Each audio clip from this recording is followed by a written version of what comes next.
I wanted to do a quick video. Megan played this great postlude today, and but it's the kind of piece that needs some explanation. And Megan, you know that you were basically my introduction to classical music and to many sacred music things, and this is something I found really fascinating, the way that in the history of church music, a hymn tune is taken and, I don't know what you call it, variations are played over it. So do you want to say a bit about the piece that you played? And right. Yeah. So something I love about church music is how our hymns and our hymn tunes connect us to a rich history through many different points in history and chains in the way they're all linked together. We have within our own hymn book, quite a list of hymn tunes. If you go to the back, you can look up hymns just by the names of their tunes. These hymn tunes have names, often German names, or often German, but not always, lots of English and French and so on. And so the tunes can stay consistent, and sometimes we sing those tunes with a different set of words or translations or so on. But what's interesting is if you become familiar with these tunes, many of them are very, very old, then you can hear them in all different kinds of music in the classical tradition.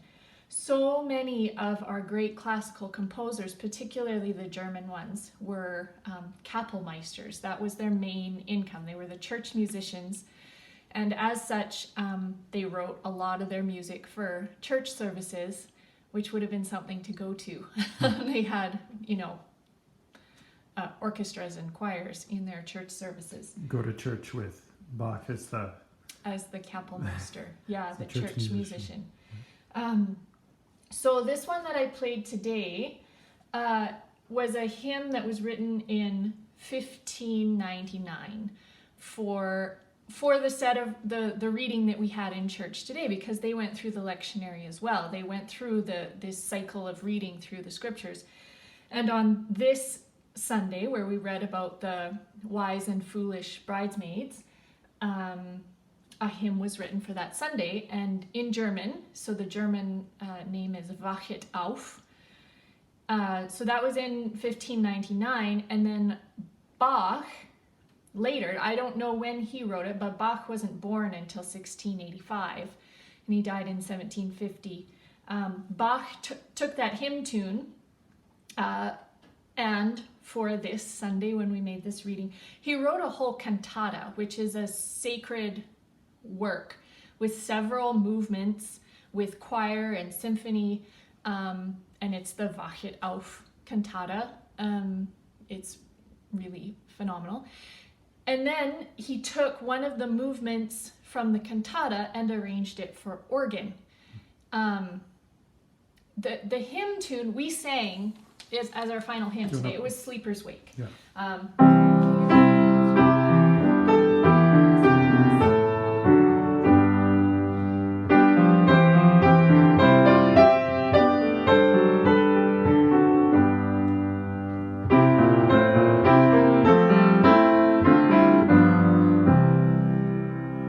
That was our final hymn. And so Bach made it into a cantata, and one of the movements, they had this hymn in it, but it had this counter melody, this melody over top of the hymn tune like this.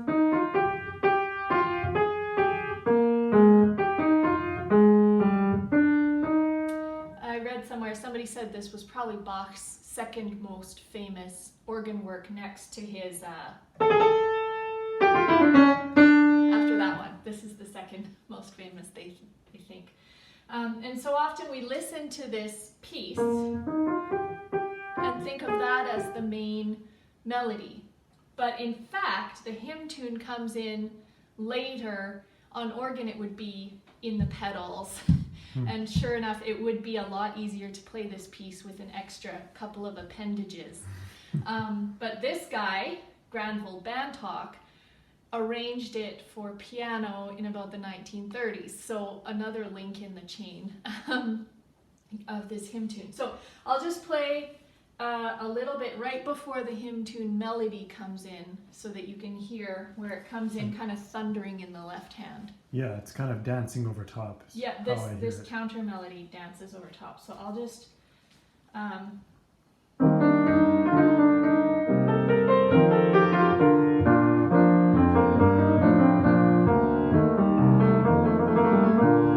it comes. Oh, I screwed it up. I was thinking too hard about. Yeah, let me.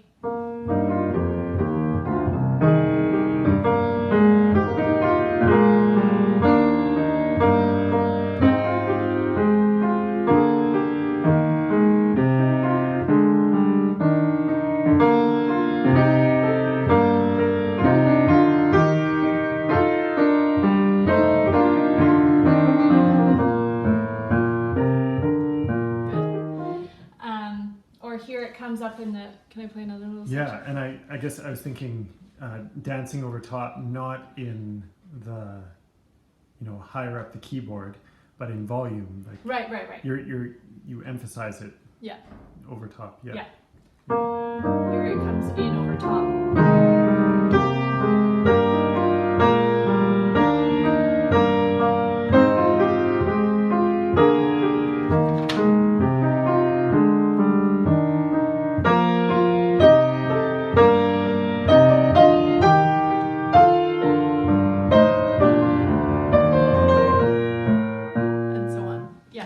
I was just teaching a student this week how to play one hand louder than the other, but here you have to play this single melody louder than the other in the midst of so much other stuff going on, so it's pretty challenging. Well, I know that was a lot of work when you studied organ, that, if I'm right, that's when you kind of grew in that ability, because organ really emphasizes that. One of our favorite stories, Megan was part of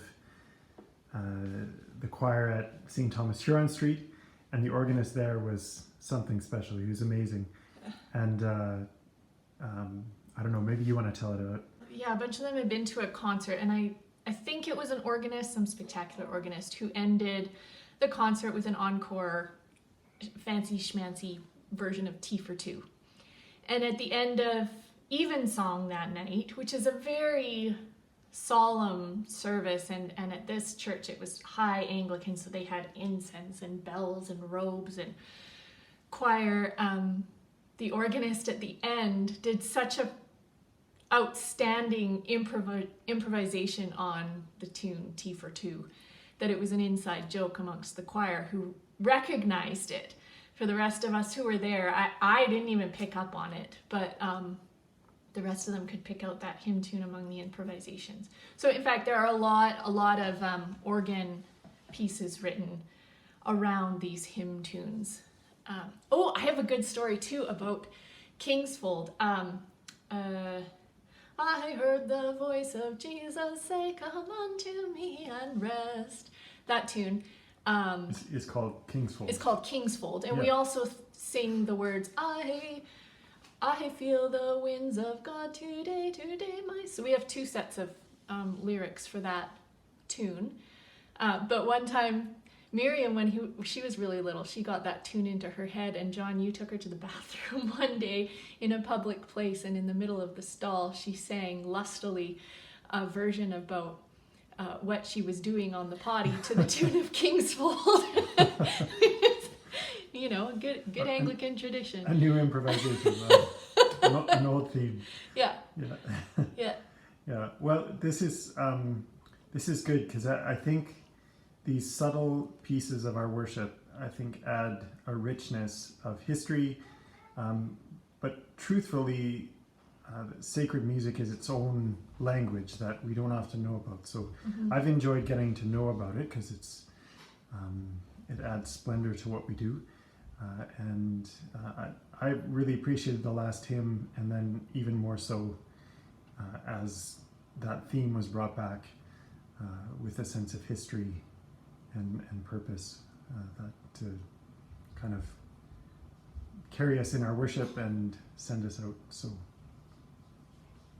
thanks, Megan. My pleasure. Okay.